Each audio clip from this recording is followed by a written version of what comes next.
Hello everyone, welcome to mobile bus. আজকে আমি কথা বলবো রেডমির আরও একটি নতুন স্মার্টফোন রেডমি নোট 12 টার্বো। এই স্মার্টফোনটি নিয়ে খুব রিসেন্টলি এই স্মার্টফোনটি লঞ্চ হতে যাচ্ছে। রেডমি ইতিমধ্যে তাদের লেটেস্ট 12 সিরিজের অধীনে বেশ কিছু স্মার্টফোন লঞ্চ করে ফেলেছে, তবে বর্তমানে আরও একটি স্মার্টফোন অফার করতে যাচ্ছে। আর এই স্মার্টফোনটি হলো রেডমি নোট 12 টার্বো নামে। এই স্মার্টফোনটি কোয়ালকম স্ন্যাপড্রাগন 7 Gen 2 এর চিপসেট এবং ওলেড ডিসপ্লে সহ বাজারে আসতে যাচ্ছে এই স্মার্টফোনটি। এমনকি এটি পোকো ব্র্যান্ডের স্মার্টফোন হিসেবেও লঞ্চ হওয়ার পসিবিলিটি থাকছে। যদি এখন পর্যন্ত নোট 12 টার্বো লঞ্চ সম্পর্কে আনুষ্ঠানিকভাবে কোনো বিবৃতি জানা যায়নি, তবে তার আগে এই হ্যান্ডসেটটির কিছু স্পেসিফিকেশন আজকে আমি আপনাদেরকে প্রোভাইড করার চেষ্টা করছি। রেডমি নোট 12 টার্বো এই স্মার্টফোনটি 6.67 ইঞ্চির ওলেড ডিসপ্লে থাকছে।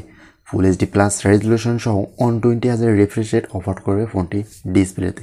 এই ডিসপ্লেতে একটি ফিঙ্গারপ্রিন্ট সেন্সর এবং সেলফি ক্যামেরার জন্য একটি পাঞ্চুয়াল কাটআউটের থাকছে ক্যামেরা। নোট 12 টার্বো এই ফোনটিতে ট্রিপল রেয়ার ক্যামেরা সেটআপ থাকছে, যার মেইন ক্যামেরাটি 50 মেগাপিক্সেলের, এর সাথে থাকছে 8 মেগাপিক্সেলের সেকেন্ডারি সেন্সর এবং একটি 2 মেগাপিক্সেলের ম্যাক্রো এবং ডেপথ সেন্সর। পাওয়ার ব্যাকআপের জন্য এই স্মার্টফোনটিতে 5500 মিলিঅ্যাম্পিয়ারের একটি বড় ব্যাটারি ব্যবহার করা হয়েছে। আর চার্জিংয়ের জন্য দেওয়া হয়েছে 67 ওয়াটের একটি ফাস্ট চার্জিং সুবিধা। তবে এই স্মার্টফোনটির সাথে একটি পুরো মডেলও যুক্ত হওয়ার পসিবিলিটিতে থাকছে, যা তুলনামূলকভাবে ভালো স্পেসিফিকেশন এবং বেশি দামে বাজারে আসার সম্ভাবনা থাকছে।